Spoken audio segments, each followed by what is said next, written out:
Hello everyone, আসসালামু আলাইকুম। কেমন আছেন সবাই? তো আজকে আমি দুপুরের জন্য রান্না করব ডাঁটা ডিম দিয়ে একটা তরকারি, যেটা গরমের দিনে স্বাস্থ্যের জন্য খুবই ভালো, শরীরকে ঠান্ডা রাখে। তো এখানে আমি তেল গরম করে নিয়েছি, এখানে দিয়ে দিলাম হচ্ছে একটা ডিম। এখন এই ডিমটাকে আমি পিস পিস করে নিয়ে তরকারির ভিতরে দিয়ে দিব। অন্যদিকে আমি ডাঁটা আলু কেটে ভাপে বসিয়ে দিয়েছি, যাতে ডাঁটার আলাদা একটা স্মেল না আসে।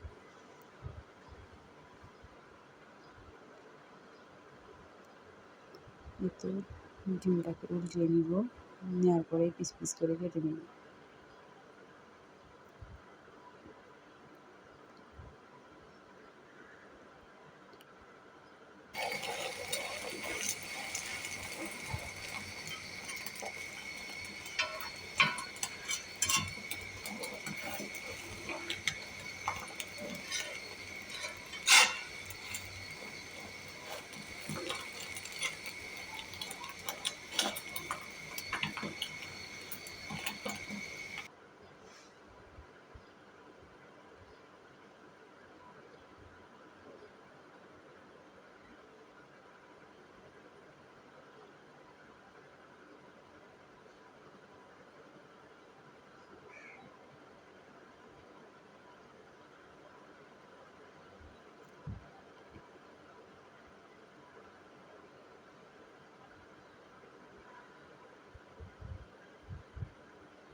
এখানে আমি অন্য একটা হাঁড়িতে তেল গরম করে দিয়েছি একটা তেজপাতা, একটা এলাচ, একটা দারচিনি, একটুখানি জিরা,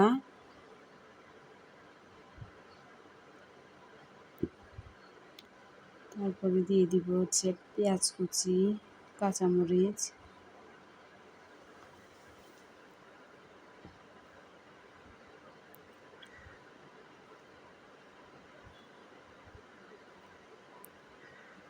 পেঁয়াজ আর কাঁচামরিচ যখন ভাজা হয়ে যাবে তখন আমি সব মশলাগুলো দিয়ে দিব আর কি।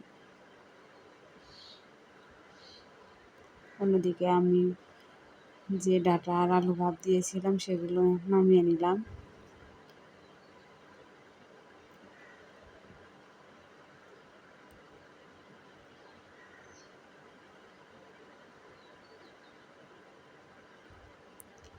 এই যে পানি ঝরাতে দিয়ে দিলাম।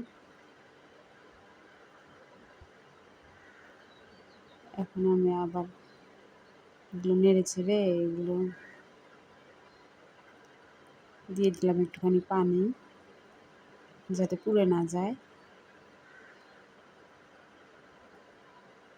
এরপর দিয়ে দিলাম আদা রসুন পেঁয়াজ জিরা বাটা, দিয়ে দিলাম লবণ,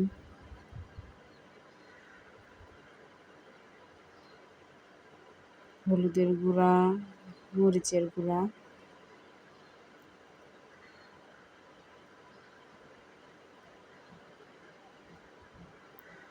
দিয়ে এগুলোকে ভালো করে কষিয়ে নিব।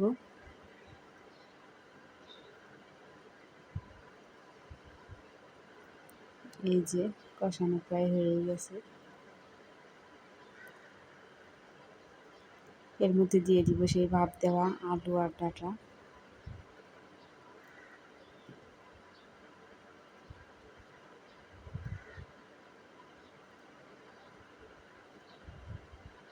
এখন এগুলো কিছুক্ষণ কষিয়ে নিব।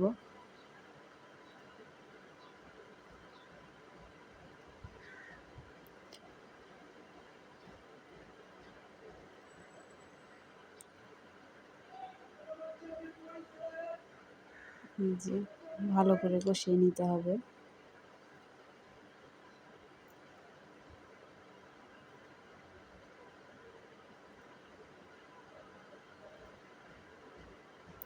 কষানো হয়ে গেলে এখানে পরিমাণ মতো ঝোল দিয়ে নিব।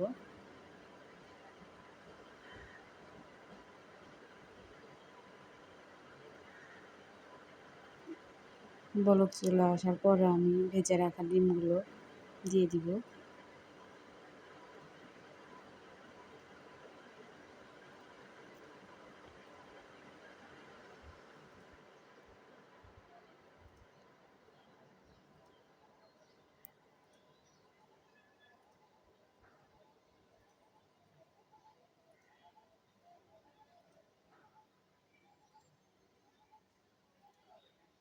তরকারি প্রায় হয়ে গেছে, এখন উপর থেকে দিয়ে দিব ভেজে রাখা জিরার গুঁড়া। তরকারি রান্না শেষ। খুব সহজ এবং অল্প সময়ের মধ্যেই এই রান্নাটা করা যায়। গরম ভাতের সাথে এই যে আমার ডাঁটা আলু ডিমের তরকারি।